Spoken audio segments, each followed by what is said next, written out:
Greetings, fellow Anguillians. I am Dr. Ellis Lorenzo Webster, leader of the Anguilla United Movement. The leader of government business addressed the people of Anguilla in the House of Assembly on Tuesday, July 7, 2015. We were anxious awaiting, with bated breath, for one, a meaningful reason from the administration for not releasing the report on the banks and the findings of the forensic study, and two, the administration's plan to deal with the critical situation at our two local banks. After all, in the recent election campaign, the AUF platform dished out harsh criticism of the AUM government's handling of the banking crisis and stated that the AUF had the report and that the solution was, after all, quite easy. Therefore, to say that we were disappointed that another opportunity was lost to have open dialogue on the matter is a gross understatement. Consequently, the AUM wishes to put on record our concern as it relates to the banking crisis and making public the banking report and the findings of the forensic study. If the Minister of Finance, the leader of the Anguilla United Front, is not in possession of either of these documents, then he should be man enough to retract his platform's criticism of the AUM government on the banking situation and admit that his platform was telling blatant lies for the sake of mere politicking, or as he calls it, political exuberance. Other than that, we, the people of Anguilla, would have no choice but to feel great uneasiness over what we must consider as unnecessary, prolonged silence and inflicted uncertainty. We would have no choice but to consider the Minister of Finance needlessly intransigent, bent on refusing to give the people any plausible statement on what his administration considers to be the way forward. Or maybe he sees it as good politics to prolong telling the shareholders of NBA and CCB what their shares are actually worth. For the last 5 years that his party was in opposition, and he was not even elected, Mr. Banks had more than a mouthful to say every week in the Anguillian.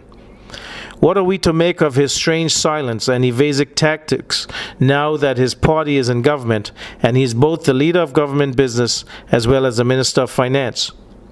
He is aware that the banking issue is a burning issue affecting all Anguillians, and the people's business should be done with the great urgency it duly deserves. It has taken so long since April 22, 2015 to get some word on the banking situation that the AUM thinks it fitting to register our concerns with Her Excellency Governor Christina Scott, the Foreign and Commonwealth Office, the Department for International Development, and ministers in the United Kingdom government. While some may question what authority we have to pursue this issue, it must be recognized that over 50% of eligible voters living in Anguilla voted for the AUM, and their voices must be heard. However, we do not wish to make a mere political statement, but rather to reiterate the concerns of the Anguilla people in a nonpartisan and apolitical manner. The matter before us has grave national consequences and requires that all heads come together, not just a restricted few behind closed doors, to seek out a resolution as a single country and not a country divided according to party ideology. Let me point out here that it is the people's democratic right, no matter what the resolution, that it must have their approval by way of a referendum. The AUM is prepared and willing to join forces with this administration and other stakeholders to find an amicable resolution that gives equity to all Anguillians. And that resolution must not bring hardship to any single person who lodged his or her money in good faith in our local banks and made no contribution to the distressed state of the banks. It can never be overstated that our two indigenous banks, NBA and CCB, are in crisis mode and are in dire need of rescue. The way to do this, I repeat, is through open dialogue followed by a referendum, and not, as seems to be the administration's chosen method, by deploying incompetent surrogates to propagate misinformation and gauge public opinion. There is no need to test the waters. It is no secret that the waters are troubled. The administration can rest assured that the people of Anguilla are fully conscious of the precarious position in which depositors and shareholders find themselves. As I said on a previous occasion, it is beyond belief how a country with so few people could get to a situation that was so bad that the ECCB and other banking authorities would need to come in and dismiss all the directors of the two indigenous banks, and nearly 2 years later, the ECCB is still trying to make sense of what happened at these two institutions. If we are to believe the propaganda, the banking crisis is as a result of mismanagement by the directors of the banks and exorbitant borrowing by select few, who subsequently could not service these loans. How many of the former directors have non-performing loans? Didn't some of these directors approve decisions to foreclose on many Anguillians' homes while they themselves were in default? Of note, some of the same directors, whether elected or appointed to boards, are deciding on the resolution of the banking crisis. Isn't this a conflict of interest? Wouldn't they stick it to the people of Anguilla to save their own skins and that of their family, friends, and party affiliates? The people of Anguilla need to keep the following facts in mind. 1. The banks were created for the purpose of the people of Anguilla. The ECCB had to come in because these banks, run by some Anguillians, were in trouble. The sad reality is that it is money that belonged to all the honest, hard-working people of Anguilla that made up a significant amount of the deposits in these banks. 2. The former Minister of Finance, Mr. Hubert Hughes, raised his concerns about the banks in several discussions with the United Kingdom government. Those discussions revealed that the United Kingdom government shared his concerns and wanted to make certain that such a situation never happened again. In July of 2014, Mr. Hughes requested that, in addition to working hand in hand with him on a resolution strategy, the United Kingdom government commission a report on what caused the instability of the banks and do a forensic study. The report and the findings of the study were to be made public so that the people themselves could see what happened. It was agreed that the Department for International Development would underwrite the cost of the forensic study and that it would commission that study immediately.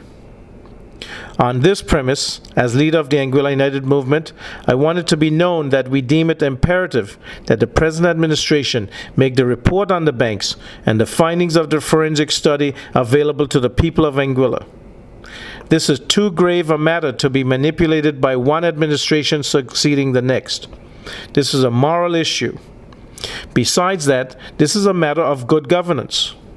I therefore call upon Her Excellency Governor Christina Scott, who is responsible for good governance in Anguilla, to ensure that it is exercised honorably, just as she would have done if an AUM administration was in government.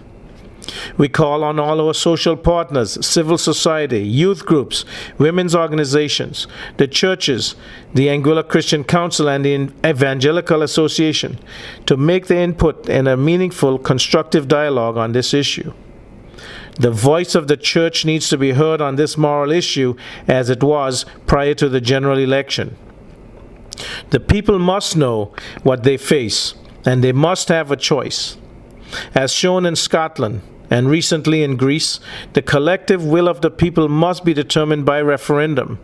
The people of Anguilla must be given a chance to choose the solution they think is the best for their banks and one they can be bound by. Mr. Banks must make certain guarantees that would calm our anxieties and let those guarantees be known. We again call on him as the Chief Minister and Minister of Finance to break the silence, stop hiding behind evasive statements, and guarantee that 1. The banking report and the forensic report will be made available to the public, since nearly all Anguillians have their money in the two indigenous banks, and they have a right to know what went wrong with their banks. Number 2, there will be no new or increased taxes, including a land tax, imposed on the residents of Anguilla to bail out NBA and CCB. 3, the Social Security Fund, which serves as a safety net for many sick, unemployed, retired, or poor Anguillians, will not be used to bail out the banks. 4, all of the deposits in the bank are safe and will be protected, and depositors will not take haircuts or be expected to bail in. And 5, there will be a referendum on any decision to pull Anguilla away from the ECCB, because no one man or woman or 7 men or women should have the authority to take that major step. Mr. Banks, the people of Anguilla need concrete answers, and they need them not in any indefinite time period of a few weeks, but now. Thank you. God bless Anguilla.